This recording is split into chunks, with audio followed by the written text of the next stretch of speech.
Chief, you need to stop trusting your brain, and while you can't help listening to it, believing it is something you can help. Because your brain is lying to you, quite frankly. It's tricking you. I'll give you an example, and this is an example that isn't as powerful when you don't have the emotions I had today and the feeling, because it's easier to say this, but to do it and to live it is two different things. But try and imagine this the best you can. I woke up this morning. I did a really long shift yesterday and I've been given today off, right? So today I wanted to record the videos that I'm doing now, and I've just come back from the gym. But I spent the whole first half of the day feeling terrible. I felt like I was sleep deprived. I felt like I wasn't able to hit my PR at the gym, to record these videos competently. And ultimately I spent the first half of the day very uncharacteristically just sitting on my phone. And as the hours ticked on, I felt like it was impossible for me to go to the gym. My brain was convincing me, and I was almost believing that the workout was going to be terrible, that I was going to not be able to do any of the things I need to do, that my muscles weren't ready, that these videos wouldn't be valuable. Do you know what happened? I didn't listen to my brain and I went to the gym anyway. And yes, the workout was difficult, but I hit my PR, and by the end of it, I felt good. So good that I feel confident recording this video. If I had listened to my brain, I would have stayed in that same pit of sadness and tiredness on my phone, wasting away the day. And I probably would have carried it over into tomorrow morning with a little bit of shame for not doing the things I need to do. That's the life I used to live, by always taking everything my brain said as gospel. And your brain tricks you in so many other ways, bro.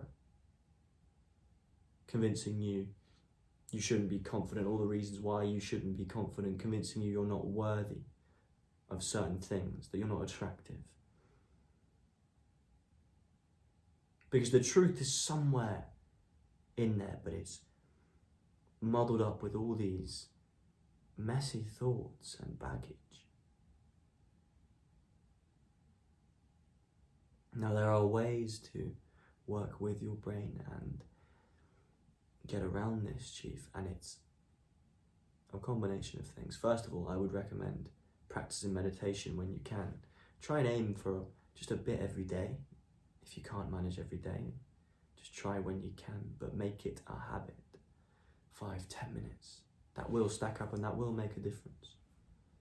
Clearing your thoughts, that the act of meditation isn't to delete these thoughts, it's to create distance from them. Because you're going to get thoughts out of nowhere no matter how hard you try not to. But it's not about getting rid of them, it's about listening them, ignoring them, watching them go away, if you catch my drift.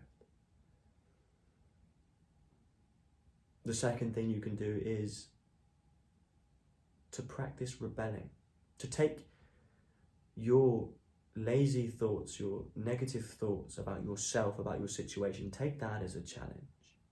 Whenever your brain says, I'm too tired, say, no, I'm not, and do it anyway.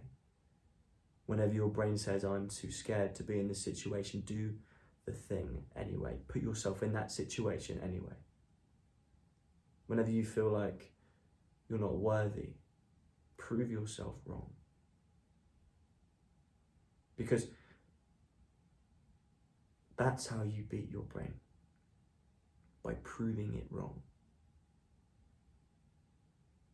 90% of the thoughts that we have in a day are negative, and 85% are thoughts that we've already thought. And the way to get more positive thoughts is to practice gratitude, is to force them, and it's to fight the negative. The thing is, our brains, they're trying to protect us. It's not a malice.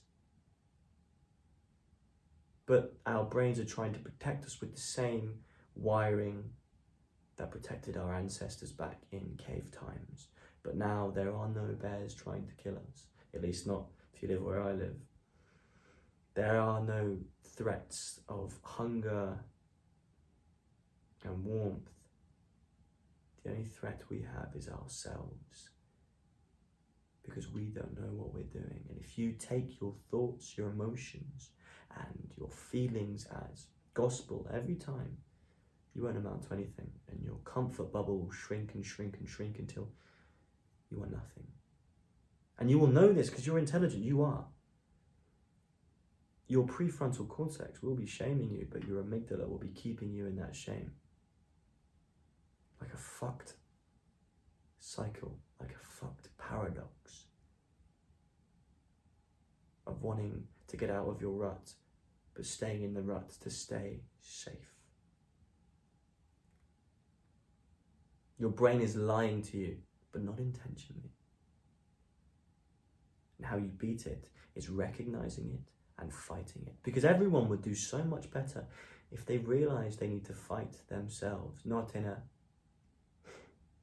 hating way, not in a self-destructive way, but in an understanding way. I'll give you an example.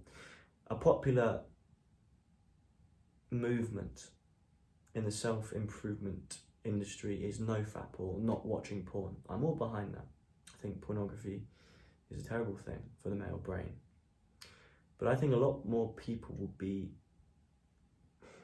let's say, more successful with this if they treated it like a challenge against themselves. If they didn't just try and put it down and tell themselves, yes, I'm going to do it. Because every time you relapse, you have that guilt to back up your choice of not wanting to masturbate to porn ever again, or masturbate ever again, right? This carries for semen retention. But when you are filled with sex drive, when it's all you can think about, it's so much harder to not do it when your brain is forcing you to feel good about that idea, and it feels great up until you relapse again. You'd get so much further if you treated it like a fight against yourself. Knowing what triggers you, knowing what emotions to look out for, practicing mindfulness so you're not taking your emotions and feelings as gospel, because your brain is lying to you about a lot of things, not just the bad, but the good as well. And like I said, the truth is somewhere in there, usually in the middle. From one extreme to the end, negative, positive, the truth is somewhere in the middle. So be more conscious, Chief, be more aware. Fight yourself when you need to, but out of self-love, if that makes sense. But don't hate yourself. Own your brain and use it as a tool. Do not let it use you. And Chief, remember, say less, do more. If there's anyone you know that could benefit from this advice, please send this video, share it, like, and comment for the algorithm. But ultimately, I just hope you have a really good rest of your week and you're looking after yourself. See you again.